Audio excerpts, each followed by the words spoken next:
What is up, everyone? Welcome back to the PFN Scouting Podcast. I am Ian Cummings, joined as always with my good friend and co-host Derek Tate. Last week we did the preseason All-2025 NFL Draft team, all offensive team. So offensive players Colston Loveland, Carson Beck, Travis Hunter could appear on both of them. We're still figuring that out.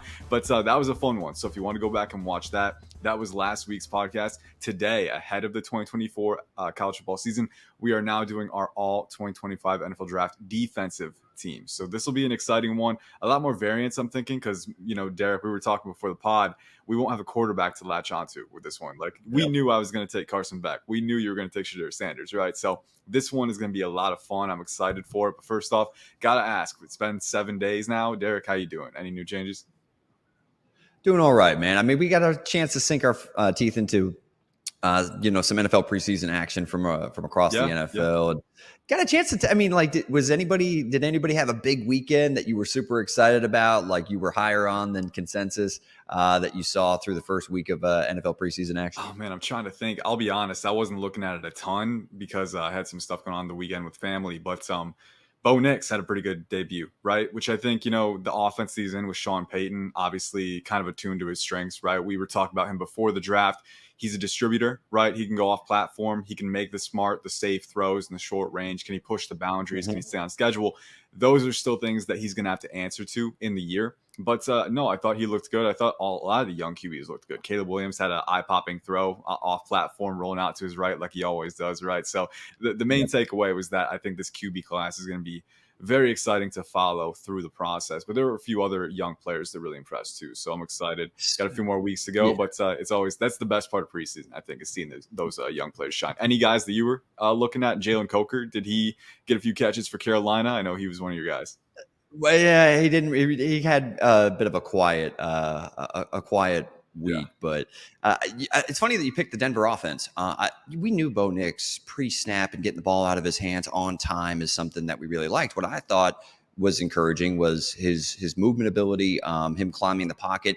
The ball placement on his, I think, 6 incompletions were all an issue, but it felt like the ball was going to the right place, which is what I really was encouraged to see. Is you want to see that he feels comfortable operating within the confines of that Sean Payton, schematic, which is predicated on, playing on time and getting through your progressions and reads in a timely manner, which is something which felt like an incomplete grade past his first option in that Oregon offense. So that we just didn't have a huge sample size of him continuously going, 1 to 2 to 3 or, full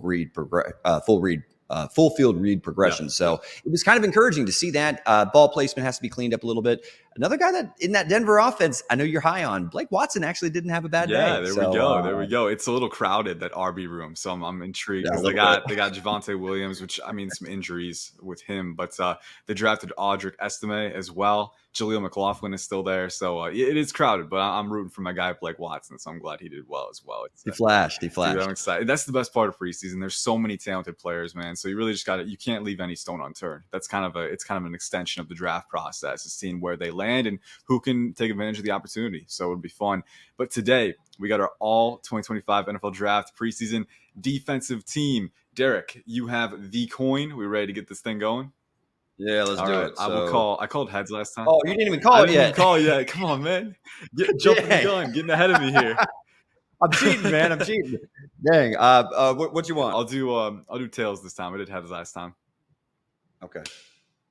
It is tails. Hey, there we go. All right, I'll take the first pick here. And then, first pick, snake draft. Now, we mentioned this last time. I don't think we ever squared it away.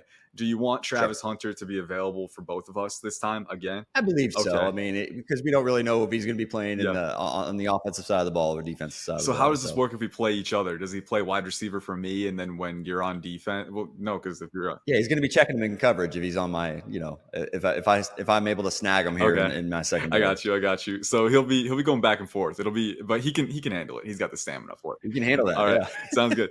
I will make the first pick here. First pick, it's got to be the top player. The player at the top of the board, right? I'm going to go with Malaki Starks, my blue chip safety. I know, dude, I could have gone somewhere else. I know we were talking about the talent on the defensive line in this class, right? And how diverse that cast is. And I could have dipped into that. I could have gotten Mason Graham. I could have gotten one of my top edge guys, but Malaki Starks is different, man. He's got the blue chip grade. He'll be one of my highest graded safeties, probably. The versatility at 6'1", 205, the physicality, and just the ability to play different roles, right? Like two high, single high, even off man in the slot. He's got the redirected freedom, the fluidity, the closing burst and explosiveness, and the long speed and range too to make plays on the football.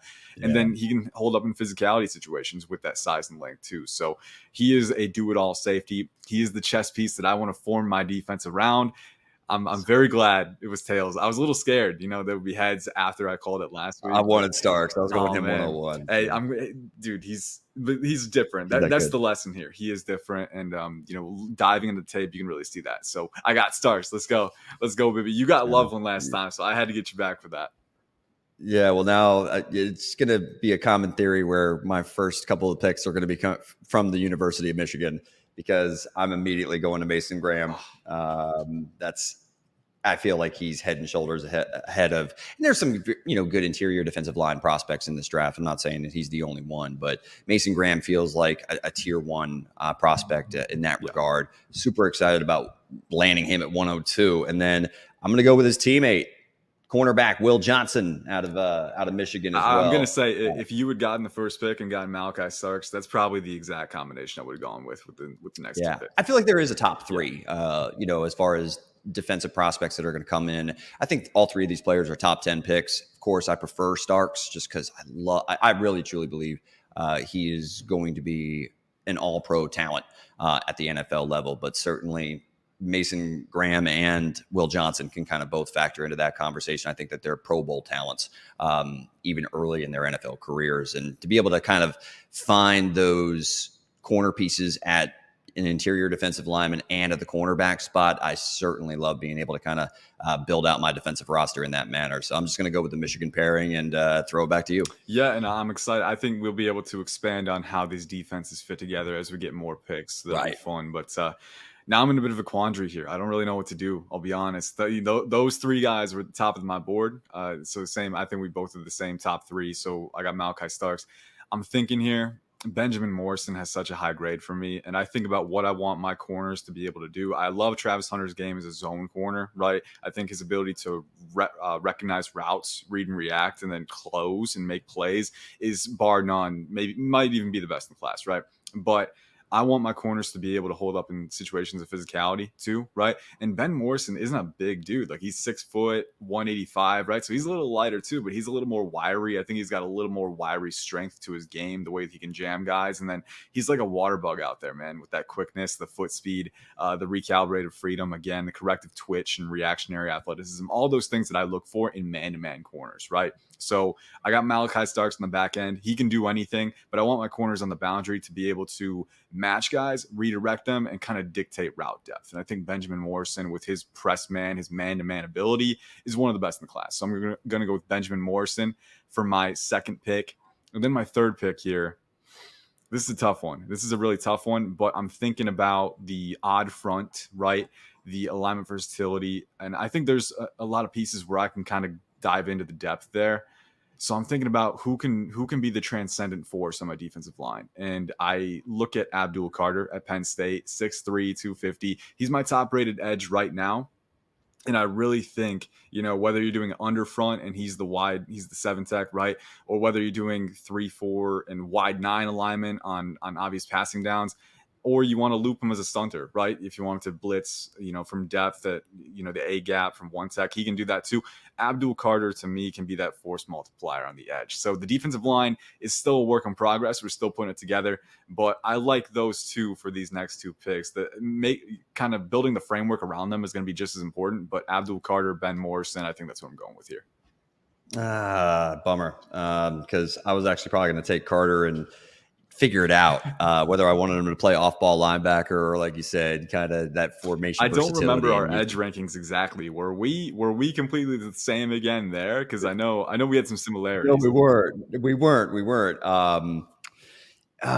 So that's throwing me for a little bit of a loop here, because I was actually going to go with Abdul Carter just because of his versatility. Okay. Yeah, well, because now that's a good point you mentioned. He can play off-ball if you want him to as well. I'll probably have him rushing more often, but he can do that too. Damn it. Damn it. All right. So now that's going back to the drawing board here a little bit. This is fun. We each got to think, actually. With the offensive one, it was like, Yeah. yeah, I'll probably do this. But here it's like, I don't know, and we've both planned a lot, and still it's like getting caught in the heat of the moment here. Yeah. So I want to take this opportunity because you're probably going to use Abdul Carter. Like you said, you have him as your top edge guy, which means you got one more edge guy that you got to fill out. So I'm going to go with Nick Scorton, and I really want to go James Pierce Jr. Oh, just doubling up right here. Okay. Maybe. I don't know. I'm going to go Williams. What I saw from him, when I got a chance to finally take a closer look at him, boy, he's got a lot of tools. I'm salty. I'm salty. Really intrigued me. I'm going to double up on the edge. I want to get after the quarterback, and those two talents. While James Pierce Jr. has if I'm talking about pass rushing ceiling, I think that you can make an argument that James Pierce Jr. has as high a ceiling as any edge prospect in this class. Yeah, sure. Because does he just explode. There is so much when it comes to that twitch and getting off the edge. I mean, I'd like to see a little bit more hip pliability at times when he's having to drop his weight and trying to run the arc, but it's there. The tools are there. But I kind of like the games and maybe some of the versatility and maybe just the well-roundedness of both of those edge prospects. Instead of trying to swing for the fences, I'm going to put him right next to Mason Graham and be happy about it. I really wanted Mykel Williams. I was circling him. I was like, this is the next X factor. This is the next piece of my defense. And you swiped him. And I thought you were going to go Pierce too. You said it. You literally led into it. And I had a little change. I had a change of heart. It's not that I don't see the ceiling with him, but I just think that they probably have fewer questions than Pierce does. Yeah, for sure. And so that's kind of my thought process. But I'm interested to see what your thoughts are. You mentioned Abdul Carter. Again, Carter was my next pick. You swiped him. But what are your the thoughts of the top three guys that I just mentioned at edge? When kind of grading out the entire edge landscape for the 2025. No, class. yeah, I think. Well, first off, the power with those guys, right? Nick Scorton, he's got heavy hands and 6'4", 280, so he's built like that, right? But he can apply a lot of force. And I think when you're building a new defense, right, I think the things that you look for beyond raw talent is flexibility, role flexibility, usage flexibility. And even though Mykel Williams isn't the most detailed pass rusher and technician with his hands yet, the pliability, like you mentioned, like you can use this guy on stunts, you can use him on looping rushes, you can use him at 3-tech and just let him rush straight inside like a battering ram. Like there's so many different ways to use him already just with the raw talent that he has. I think the important part too is the hip flexibility, right? Not necessarily the bend and the ankle flexion. I do think he has that for a guy who's 6'5", 260. He does have pretty freaky bend, but I think the important part for him is that when he's rushing at an angled path and he can redirect and align his hips to drive power further on those angled paths. So, that's a very unique ability to have. And that's what makes him so dangerous on those stunts, right? So I was thinking to myself, like, I'll have Mykel Williams be the battering ram, and then Abdul Carter can be the ice pick getting through there, right? Kind of finishing. So I really wanted that combination. That was what I was circling for my defensive line. But you know what? Life gives you lemons, you make lemonade. You stick and move, So I think, and by the way, Mason Graham too. I mean, him with that central force with Nick Scorton and Mykel Williams, like that is a very good trio on the defensive line because Mason Graham commands so much gravity on the interior, being 6'3", 318 with the way he moves and the power that he generates. And then you've got Scorton who can win one-on-one because he's a pretty nuanced pass rusher already. He's got finesse and power. And then Williams can be your battering ram that you use however you want. So I think that's a perfect core, honestly. And it's looking like your defensive line is going to be better than mine, I think. I don't want to. We'll see what happens. We'll see what happens. Here. Maybe I'm trying to jinx you. We'll see. I don't know if it's going to work in the heat of the moment in real time here, but we'll see. So I got 2 picks here. And my defensive line is looking a little sparse. I do want to play catch up there. I'm also cognizant of the fact that I could add some to the secondary too. But I like Malaki Starks. I like Ben Morrison. I'm gonna go defensive line here, and I think what I'm gonna do first is Mm. I want guys that can play one tech, but also slide out to three tech and four eye. You took away my alignment versatility with Mykel Williams, so I'm gonna try and add it back on the interior, right? So I think what I'm looking for here, I'm gonna go with Tyleik Williams from Ohio State, my next pick. Yeah. He can play one tech. He's like 6'3", 327 is what he's listed at now. I think he's been as high as 340, right? 350 even. He cut down as a freshman, but he's one of the most unique physical talents in that he is that big and he is that strong. But there are reps where he's face up at five tech against Joe Alt last year, right? And holding the line and run defense. And then he can stunt too. He can rush across alignments. He can drive power, and he's explosive, energized, accelerator. Love what he brings to the table as a raw talent, but then the alignment versatility is what I'm really going for because he's got the natural leverage. He can hold up at one tech if you need him to. Zero tech, pure zero tech. I think there are some, I think occasionally pad level and base alignment can be an issue against double teams, but more often than not, I like him. And I think particularly as a penetrating one tech, right? A guy who can provide power and he can generate pressure independently. I like him a lot. So we're going to go with Tyleik Williams. And then there is a little more projection here. But now that I have a one tech capable lineman, I am more comfortable making this pick. We're going to go with Deion Walker from Kentucky. I'm getting those two guys together, and we're just going to wreak havoc on offensive lines. That's what we're going to do. And I think both of them are such a handful, right? You could have two offensive linemen on those guys, and then Abdul Carter is isolated one-on-one. He can win with that speed and bend. I'm excited about the combinations here, the possibilities here. I think you have the better core of your defensive line, but if Deion Walker in particular, if he can reach his ceiling, because again, pad level can be an issue for him too, even more at 6'6", Sure. 348, right? The dude is massive though. And there are reps where he's out at 7 tech, rushing as a stand-up rusher. Like, come on. What are we even doing here? Like logic defying athleticism and explosiveness.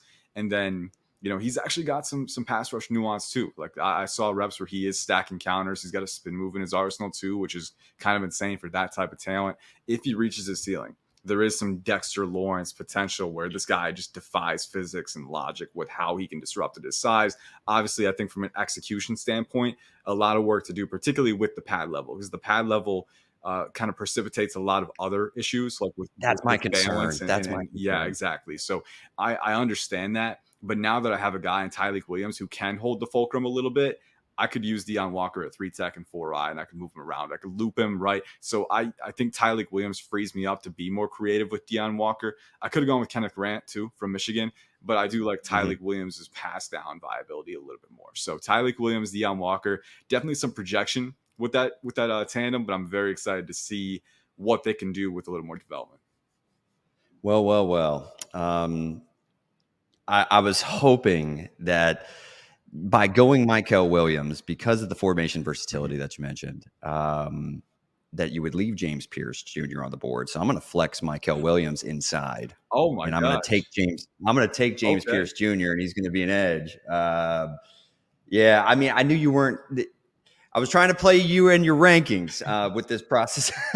Now, great. I don't know. You still have a better team than I do, but I'm having Mykel Williams being able to kind of give you that formation versatility along the unit up front, and just being able to set James Pierce Jr. loose on the edge, screaming off the edge, and you got Graham Barton, or excuse me, Mason Graham. Graham Barton. I'm thinking interior offensive lineman now for the Tampa Bay Buccaneers.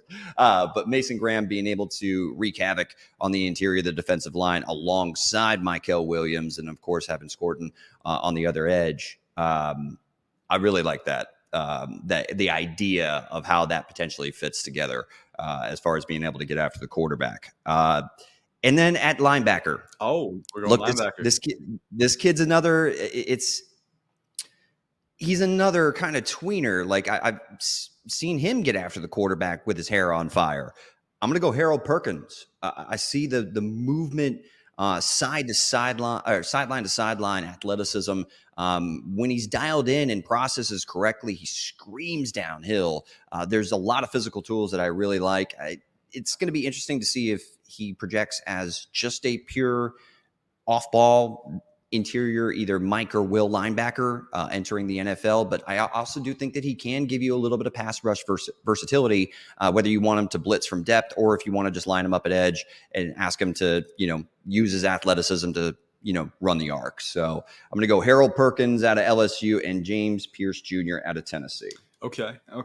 I'm very excited about that defensive line. Because Mykel Williams, like we said, he can play 3-tech if you need him to. I wouldn't play him there full time, right? I would use him on matchups, specifically, right?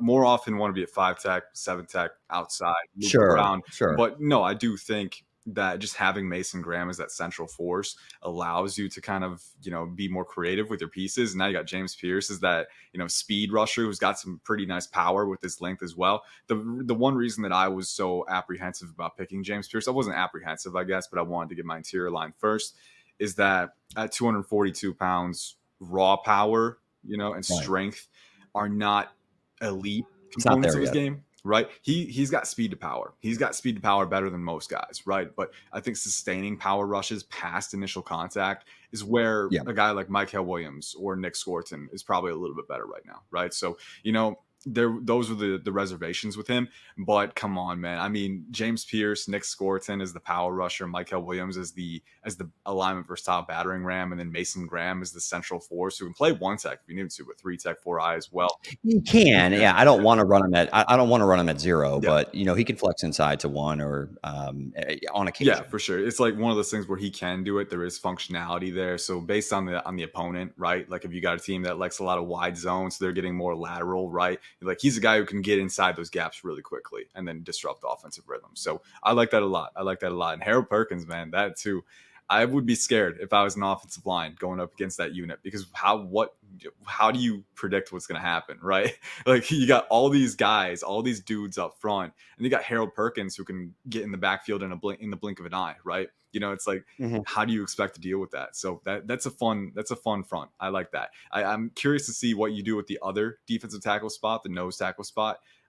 Because it's not going to be pretty. I'm thinking about taking Kenneth Grant here. I am thinking about taking Kenneth Grant now, but Kenneth Grant, Tyleik Williams, and Deion Walker on the same line. That's over 1,000 pounds, right? I think that's a lot of mass. A lot of mass right there. So part of me doesn't want to do that. Part of me does want to overmatch the other. You're not running the ball against your defensive line. There's no running. You got to pass. And you got to deal with Malaki Starks. So, I mean, I don't know what you want to do. It's up to you. Pick your poison. But I am going to go with Kenneth Grant here. And this isn't just a move to spite you. I promise. I legitimately think Deion Walker's functionality right now is probably better as that. Even though he's built he's built bigger than anyone, right? I think his functionality is better as that attacking defender, right? That attacking 3-tech, 4-eye. You can use him at 5-tech and 7-tech on a situational basis if you want to, right? But as big as he is, I think one of his biggest weaknesses is dealing with double teams and combo blocks at 0-tech and 1-tech right now, because the pad level is such an issue, right? But you've got Kenneth Grant, who I think excels at dropping his base and kind of absorbing double teams at the middle. I think he's better than Mozzie Smith was as a prospect doing that for sure. Looking at that, I think that combination would be very fun. And then you got Tyleik Williams, who kind of breaks the mold as well with his ability to penetrate and attack one-on-one and, be that guy who can generate more pressure than you expect at his size. So Kenneth Grant, my nose tackle. I'm going to shift Tyleik and Deion Walker out to defensive end, defensive tackle. And we're going to make sure no one can ever get some running yards against us. It's going to be fun for sure. And then with my second pick, oh man, I don't know. I want to go corner, but I'm scared if I pick one guy, you're going to pick the guy that I want after that. So, okay. I don't know. Ooh, first time I've got you thinking. Yeah, you do a little bit. It's we're kind of pausing here for a second. I got 2 names that I really want. 2 names. I'm going to go. I'd like to send you a trade offer if you're open to hearing trade offer. But, shoot. Okay. Yeah, no. I was like, is he serious? Okay. I'm thinking through my board in my head too. I'm going to go with Jordan Hancock. Jordan Hancock from Ohio State, my nickel defender. I was thinking about Travis Okay. Hunter. I was thinking about Travis Hunter because, man, Ben Morrison is the man-to-man guy on one side. Travis Hunter is the ball hawk on the other side. Can you imagine? That would be Yeah, pretty incredible. And I feel like I'm going to regret not doing that because Travis Hunter does have a very high grade on my board. But I needed that nickel defender. I needed that guy who can play a little safety if you want. I needed right. that guy who's dependable in the middle of the field because, like, you think about what a nickel defender has to do, right? When you're a boundary corner, you have the boundary as kind of an extra defender for you, right? So Absolutely. it's a little easier to manage that. Having a really good nickel defender can be pretty hard to come by because you got to be aware of both sides. You got to have that spatial IQ at a high level, and then having a guy who's willing to impose his physicality in multiple phases.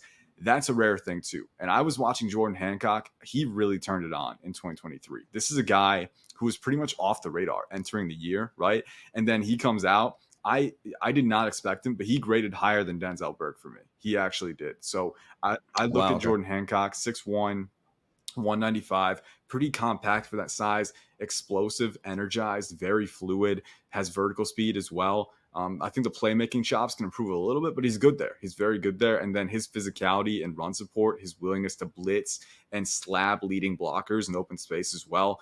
I got some Trent McDuffie from him a little bit. McDuffie's a little smaller, a little bit more Nice. compact, but I think Right. stylistically there is something there. And having that kind of nickel defender underneath Malaki Starks with Ben Morrison on the boundary, the other boundary spot will be tricky, but I think I can pull that off. I'm gonna go with Jordan Hancock here, my nickel defender, and yeah, we're starting to come together here. It's a fun unit. Yeah. Well, you did do me a favor Yeah, because I I am figured. going to go with Travis Hunter. Will Johnson, Travis Hunter. Come on. Oh my goodness. Yeah, I mean, honestly, I thought about taking Hunter like 2 or 3 rounds ago, but I just said, I really want to make sure that I have the pieces that I like up front, and then try to figure it out on the back end. And yeah, getting Hunter here, very excited. I get that he's a little lighter. So, is there some questions about his ability to handle bigger physical receivers out of the boundary? Sure. But his route recognition, short area quickness, ball skills are all Yes. very, very intriguing to add to a secondary that already has Will Johnson, who I'm absolutely in love with. So, I'll lock him up as my second corner. And then I got to finally get to safety. I got to tell you, when I took a look at Kevin Winston Jr. from Penn State, my goodness, this dude is a tackling Oh machine, yeah, six and he two, around 190, right? He's a bigger right. guy. Yeah. He's a little susceptible because he plays aggressive and gets Mhm. downhill a bit too fast, so he's a little susceptible to play action. But that's because he is an ace in run support. Um, he plays discipline angles. He's patient when it comes to when he's in zone coverage and he has to either carry a number 2 or number 3 threat up the seam, but then also flip his hips, click and accelerate to get downhill and tackle in the open field. This dude I feel like he's potentially the best box safety in this class. And that's saying a lot because I love Yeah. Malaki Starks. But when I got to take a closer look at Kevin Winston Jr., boy, oh boy, there was so much to like as far as his ability to play between the ears, play fast, get downhill, play out on the boundary. I think I saw a stat where he didn't miss a tackle last year. Like, he was that special in that regard. So, I'm not going to ask him to play a whole lot of single Mhm. high. So I'm going to need to address that with my other safety spot. But as far as a guy that can, just get around the football, I'm super excited about getting him this late in my secondary. Dude, that was the pick that I'll be out. Like he was in the conversation for sure, but that was a pick that looking at it, like didn't catch me off guard. But I'm like, oh, okay, like kind of outside the box. I like it though. I like it. I think because looking at the safety position after Malachi Starks, you have a lot of names that could be in that conversation, right? Right. There's a gap. Malachi Starks is the blue chip. He's kind of separated at the top for me. But then you go down the list. I mean, there's so many safeties to choose from. Rod Moore, it depends on how he comes back from the torn ACL, but he's Yeah, he's it he's a ball sucks. player, man. If he can be healthy, Iowa has a couple guys, Xavier Nwankpa, who's very young. I think his weaving technique can improve, but raw talent through the roof. Sebastian Castro, as your attacking box safety, he can play some nickel Mm-hmm. too. Jeremiah Cooper from Iowa State. They got Malik Verdon there as well, so very talented player. But safety is one of those positions where after Malaki Starks, it's kind of a pick your own poison, pick your own flavor type deal. And Kevin Winston Jr., having that guy as your support dynamo on the back end who can come downhill, who can enforce, kind of, impose his will and make sure that those big plays are capped off. I like that a lot. I like the thought process behind it for sure. And having those two guys in the boundary too, Will Johnson and Travis Hunter, that's unfair. That's very fun. And but now we got to address, because like when I'm playing offense and you're playing defense, like I got Travis Hunter at wide receiver too. So who's he gonna play with? Who do we know? Like, is he just gonna, No, we don't know. he's gonna flip a coin on every drive, and we'll take it from there. But we'll cross that bridge when we get to it. I like the unit a lot. I like how yours is coming together. Now we're getting into the weeds a little bit. I think we're just past 30 minutes, so we're getting close to the end here, but still I think these final moments will be defining for both these groups. So you've got all your edge guys, so I'm going to pass on edge for now. I know I can wait a little bit on that. So I'm going to get my first linebacker here. I'm going to go with Jyshawn Barham from Michigan. I was thinking about Barrett Carter. Because I think that Barrett Carter can be that do-it-all chess piece. But Jyshawn Barham, to me, I want to defend the run. I want to make sure that other teams can't play ball control against me, right? And I look at Jyshawn Barham, 6'3", 248.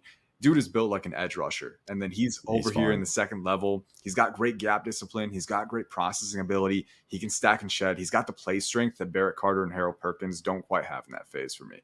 So I like that a lot. And then Barham can blitz too. He's explosive. He's shown that he can use a little bit of pass rushing nuance off the edge, using, exerting power and using his hands. I think he's still improving there. He's not quite Harold Perkins at that point, but he is a guy who has the raw tools to do that. And then in coverage too, I think that the awareness can improve. I think he's more talent than utility in coverage right now. Like, you can tell he's got the mobility and the fluidity to do it, but it's just knowing how much depth to get on certain routes, right?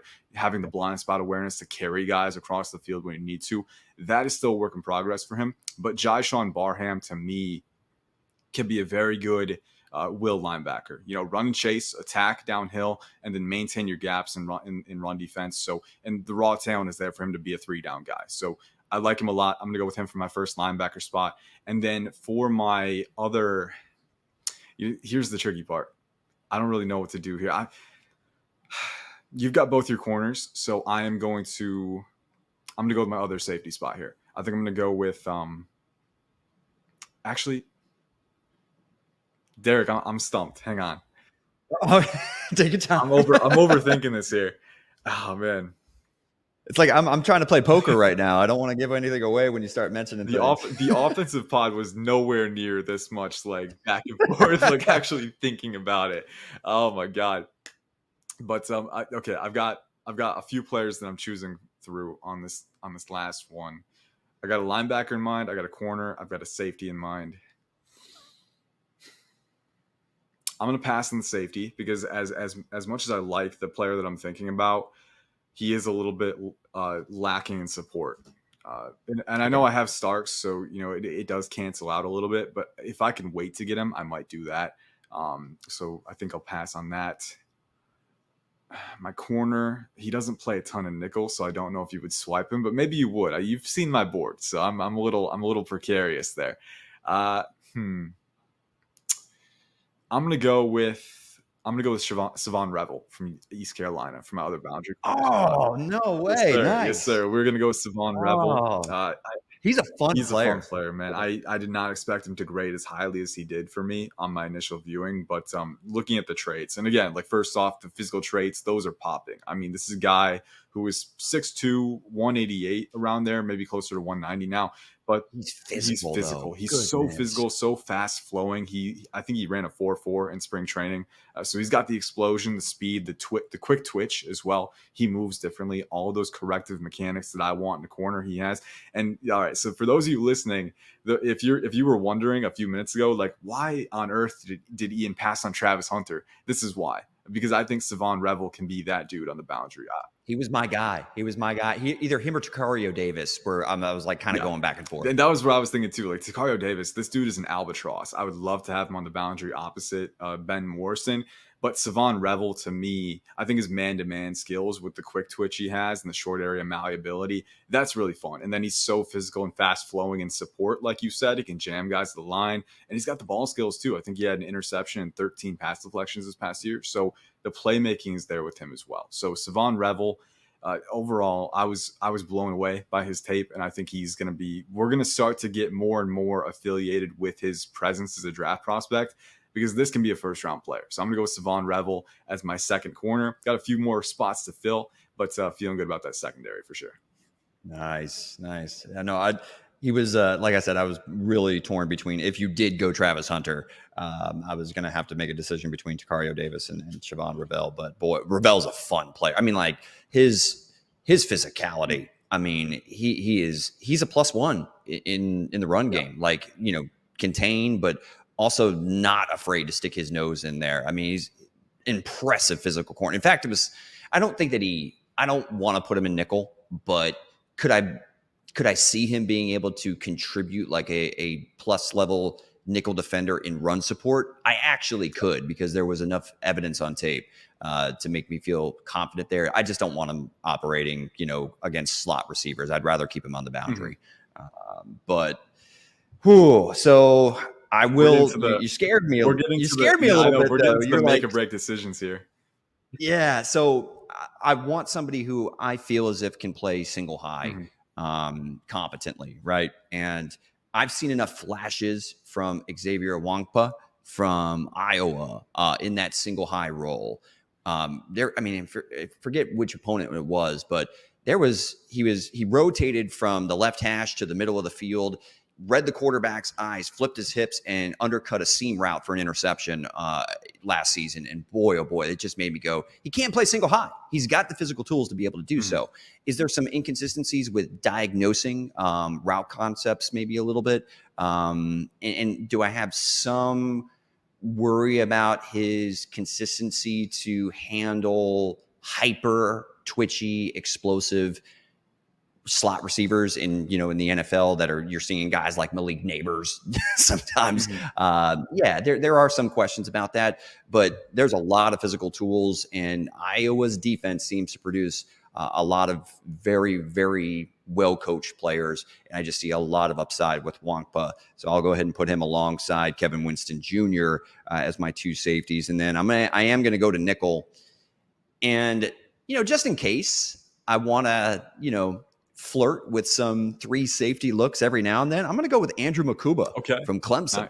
Nice. Saw some really nice, encouraging reps and, being able to diagnose. And of course, I like the physicality from Makuba, or at least the flashes of it anyway.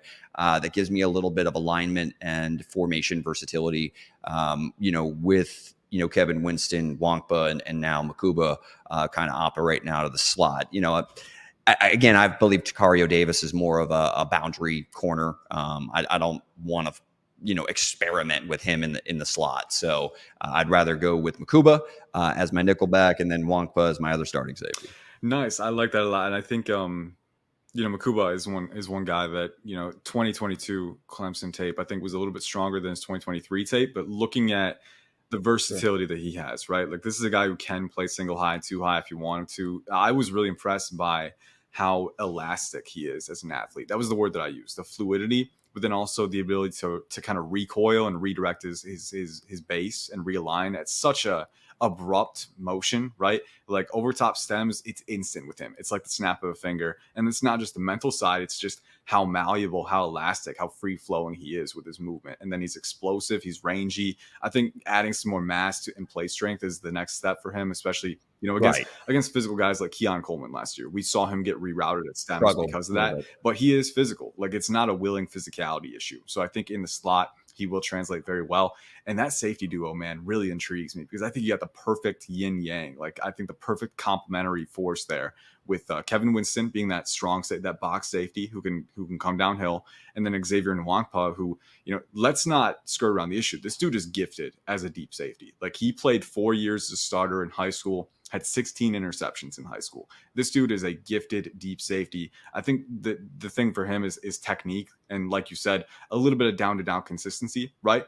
But you can see at 6'2", 210, he moves differently. And then he's explosive, rangy. I mean, all those things, again, are right there with him. The biggest thing that I want to see from Nwankpa this year is when you're managing space on the back end, right? Like you want to pedal, you want to weave, right? You want to keep your hips neutral while you're maintaining hip alignment with guys.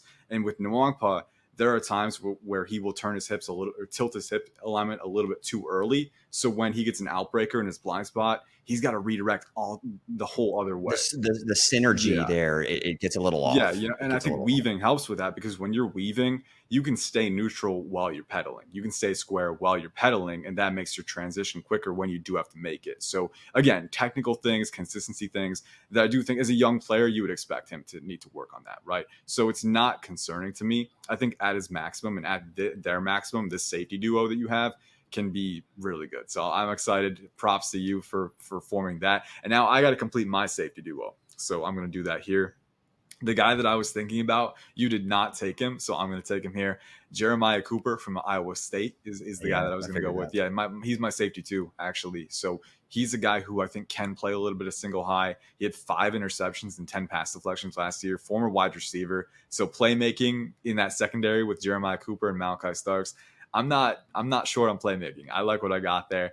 But Jeremiah Cooper, the drawback with him, 6 foot, 185. So again, a little bit lighter. And I do think that impacts his ability. He doesn't hold up as well as Stark does in run support. That's just kind of a fact. There are times where he'll be a solo tackler and he'll graze off guys. He won't be able to halt momentum as well as you'd want him to. So that's the concern for me. But I'm going to have Malaki Starks playing a little bit closer to the line more often. I think they can both interchange a little bit, which is the fun part. But I would play Starks probably more too high, maybe off-man slot occasionally, if there's a big tight end, if I wanted to match up against, right? Because he's shown he can do that too. So that's the fun part. But, too high, a lot of too high cover 2 looks, and then single high, I think they can both do it. So that's an exciting part. But Jeremiah Cooper, to me, is a player who has the fluidity, the range that I'm looking for, the short area twitch and agility, the foot speed, the playmaking chops. And then again, he is willing in support. It's not a willingness issue. So add on a little bit more weight, and I think we could be working with a lot better stuff. So I like that safety duo, Malaki Starks, Jeremiah Cooper. That's what I'm going with. And then my next pick here, I think we've only got a couple picks left now, actually. So that's exciting. But my next pick, I'm going to complete my linebacker duo. I'm going to go with Barrett Carter from Clemson. I think his coverage ability complements Jyshawn Barham's attack ability really well. I'm sorry. I knew he was probably the top of your list there.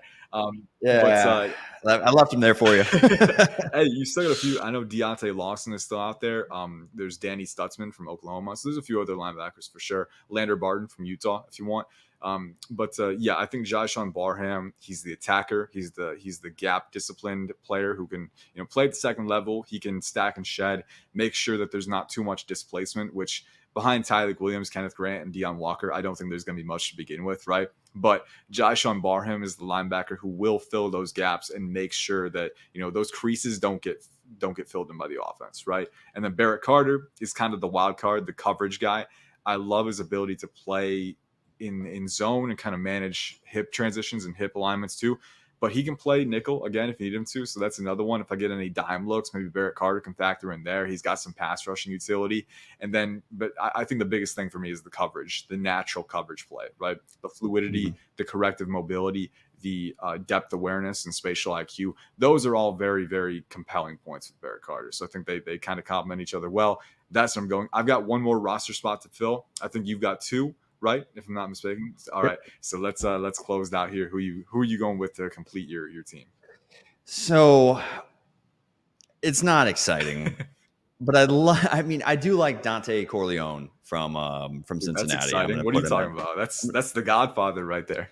Yeah, man. I mean, I love the name. The name is fun as all hell to say. But he's going to probably be my zero tech, nose tackle. Either in the 0 or one alignment. So, but that's why I've built out the rest of that defensive line to make sure that I really liked a lot of the pieces and the ability to be able to get after the quarterback.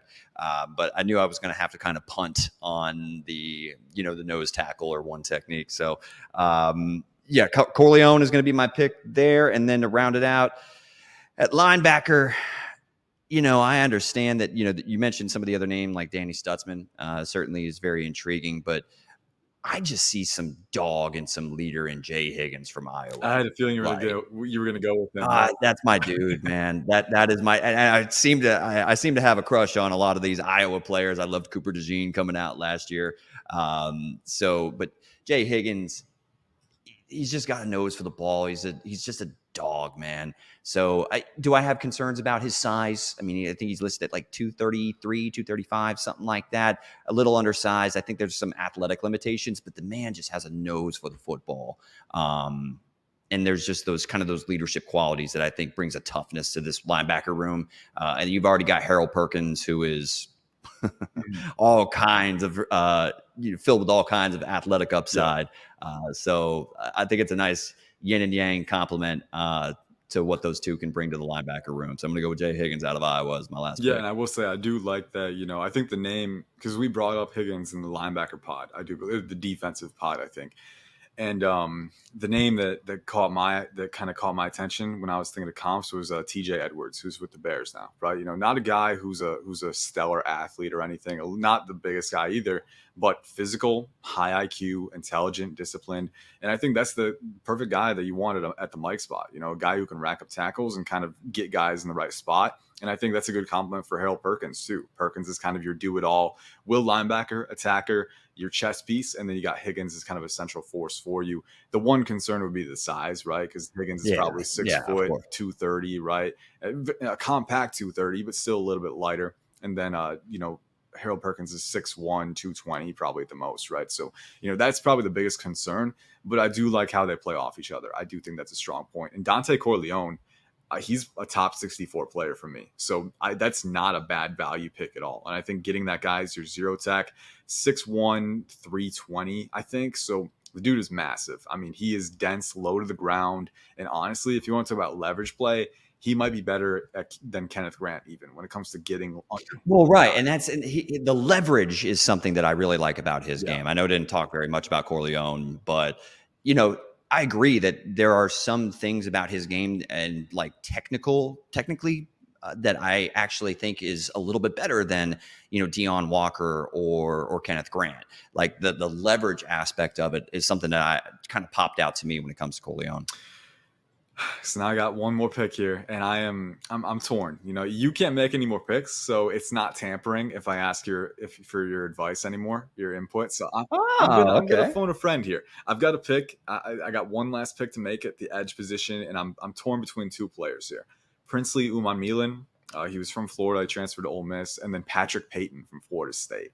I don't know who I should get for my edge guy. Peyton's a little younger. He is long, dude. He's 6'5". I think he beefed up to 254. He might legit have 36-inch arms. And he had 7 sacks, 14 tackles for loss, 10 pass deflections this past year with Jared Verse on the other side. So this dude is talented. He's got the speed, he's got the bend, he's got the range. My only concern is that I do think Umanmielen probably holds up in run defense a little bit better, right? One of the best things that I liked about Umanmielen's game is that he can use his size and his flexibility to realign himself from a leverage perspective, maintain pad level and kind of squirm through blocks, even on outside zone and wide zone. I think he's very good at working laterally. And then Umanmielen has some pretty devastating burst and bend too. Like his first step is volcanic. He gets off the line in an instant and he can almost redirect at 90 degrees outside the apex. Like the bend is freaky with this guy. So Peyton's a little bit younger. I think he's a little bit longer. I think there's a little more power potential with him. But Umanmielen, to me, the burst, the bend, the run defense, I think he might be a little bit more complete as a player right now. What are you leaning? I'm not going to go with your pick, but I want to hear your input here. The guy who I had as the last ranked guy at edge was Aston Jalot from Louisville. Oh my goodness. Yeah, no, he's 275 and gives you some of that formation versatility that you kind of like, but he moves really well. And I love his bend for a guy that size. So he's the guy that stood out to me. If you're asking me of the two guys that you just mentioned, I'm going with Peyton. So Okay. Jalot is a fun one. I was thinking of him kind of in the back of my head, but he wasn't one of the top guys. But you mentioned it, like 6'3", 270, I think is what he's around listed. And again, the speed, the bend, he's very streamlined as a mover. That's kind of what I kind of got from him. Like Yaya Diaby. I know I don't want to make the helmet comps, right? They are different players, but Yaya Diaby was pretty unique in that aspect too, where he was like 6'3", 265, and he had the speed, he had the bend, he could kind of sear around blocks like that too, but he could go through you with power as well. So that's a good combination. That's a fun one. I got to make a decision. I know I do. I'm not looking forward to it. We're gonna go with. Dang, man, this is tough. I'm really overthinking it here. I'm going to go with the guy who is the higher graded player on my board. That's Princely Omonmilan. That's what I'm gonna do. okay. He's a very good run defender. I love his ability to work laterally again, and I think I've got so many big bodies on the interior. I want an edge guy who can work laterally and maintain the line and hold face, right? And I think Princely is that kind of guy. He's got to work on his pass rush arsenal even now as a redshirt senior. I think there's still room for him to keep refining that. And his power element isn't great for a guy with his size. I think he can win more with power than he does. But the burst, the bend, those things are just legitimately terrifying with this dude. And then with the run defense utility that he has, I'm going to bank on that. I'm going to go with Princely here. So, that is the final pick for me. I'm going to enter it in. Any closing thoughts for you? And then I'll go through the rosters one by one. No closing thoughts. Let's run them down, man, because I think it's going to be interesting. Now, I'm curious because as much as I mentioned moving Mykel Williams inside, I mean, you can also do it with Scorton, who's 280. Like, I think he gives you a little bit of alignment versatility as well. So I'm interested to hear who you would prefer to have flex inside a bit more often. I probably want to keep Scorton outside, like as your power, kind of like you said, your power rusher, opposite of James Pierce Jr. But yeah, I'm kind of interested to see how you would put the pieces of the puzzle together for my roster, and but then of course kind of compare and contrast. Yeah, for sure. If I had to pick, I'd probably stick with, and I wouldn't play either one full time on the inside. Ideally you get another DT who you can rotate in, right? But I think I would probably prefer Mykel. If I would play him a little bit. Like if I had to do a split, like I would probably say Mykel on the edge when he's on the field, 70-30 at least, 75-25 even, Gotcha. I think you can play him inside. I wouldn't want to do that full time. It's kind of like, and again, I don't want to make helmet comps, but the usage versatility is probably kind of similar to Trayvon Walker, right? Is a guy who can play 3-tech because he is so long and powerful. But at the same time, you want him on the edge. You want to be able to crunch the pocket when you need to. So, I would play Mykel more often because I think his profile, his power profile fits a little bit better. Scorton is more compact and burly, whereas Williams is that streamlined battering ram, right? So I think he'll function better. The conversation that we had with Lucas Van Ness from Iowa when he came out too, he was playing 3-tech a lot for Iowa, and it worked because he's just so streamlined and compact. So I would lean Mykel Williams. But again, I think, your line is so fun because you can be creative with that. I think you can be creative. You can do your own thing. You can mix and match. If the team has a really weak left guard or something, put Mykel Williams face up from him. He's going nowhere, right? So it's, I think there's a lot of different ways that you can mix and match. So it's fun. But before we get out of here, let's run through the teams one by one. I'll go with Derek's team first, and then I'll go with mine. So, Derek, your defensive line, pretty good, I will say. You got Dante Corleone at the anchor and nose tackle. You've got Mason Graham at defensive tackle. I labeled Mykel Williams as a defensive lineman. But That's fine. He's That's a defensive lineman. Nick Scorton and James Pierce Jr. off the edge. Holy crap. That's okay. That's fun. That's pretty fun. Linebacker, you've got Harold Perkins as well. So some more pass rush juice as if you needed any more. Jay Higgins as your Mike, which is a pretty solid, I think, late round pick. I think that's a good glue guy to have. At corner, you've got Will Johnson and Travis Hunter. Again, unfair. Nickel, you've got Andrew Makuba. I like the fit there. And then the safety duo is Xavier Nwankpa from Iowa and Kevin Winston Jr. from Penn State. So overall, I like it a lot. I think your best moments are probably better than my best moments on the roster. I think your corner group, I think Mason Graham and all of that talent on the defensive line, that's a lot to contend with. So I like that for sure. Now we'll go. No, thank Yes, you. sir. But let's run it down with you though, because I mean, there was a couple guys you stole from me, and you've got Abdul Carter. So Yeah, I know. There's a couple. I think it was this one was a lot more of a swiping battle. So we were right. kind of going back and forth here. But on the edge, I got Princely Uman and Abdul Carter. So Carter will be my wide 9 probably, but I'll mix and match. He's the guy who can kind of terrorize the offensive line in that respect. Defensive line, I got Kenneth Grant as my nose tackle, and then I got Deion Walker and Tyleek Williams as I'm just going to call them game wreckers. I'm just going to move them around, whatever. But they got some versatility, so I like that for sure. Linebacker, I got Jyshawn Barham and Barrett Carter. I like how they complement each other. I think they kind of go hand in hand with their skill sets. At corner, I have Benjamin Morrison from Notre Dame, Savon Revel from Eastern Carolina. My nickel defender, my Trent McDuffie. I got Jordan Hancock from Ohio State. And then safety duo, Malaki Starks from Georgia and Jeremiah Cooper from Iowa State. I feel good. Do I feel elite? Maybe not, but I feel good. I feel good about that for sure. Well, I think that it's going to be harder to run the ball against you. Sure. I mean, you got well over 1,000 pounds of defensive linemen right there. That's going to be a lot for sure. We're going to need a cruise ship to move all of them from from the line of scrimmage just 5 yards. I'm fantasizing about my bear front, like Kenneth Grant at 0 tack. Yeah. Deion Walker at 4-eye, 5 tack, and then Tyleek Williams at 2-eye and 3. Like that's that would be pretty tough. Just don't get in 3rd and long against my team.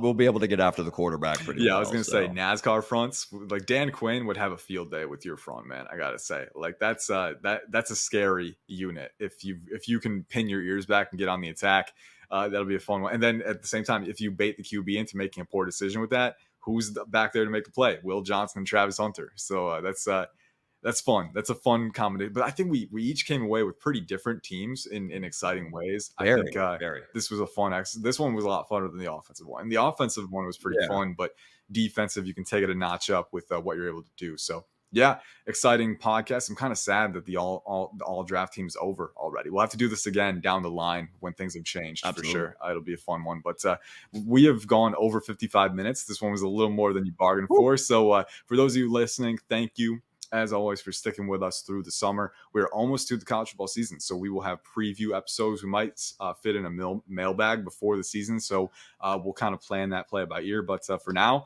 have fun with these results. Let us know which team you liked more, and if you want to do your own and send it to us on X, feel free. That is it for now. I'm Ian Cummings with Derek Tate. Thank you for listening to the PFN Scouting Podcast. As always, peace out. Have a good one.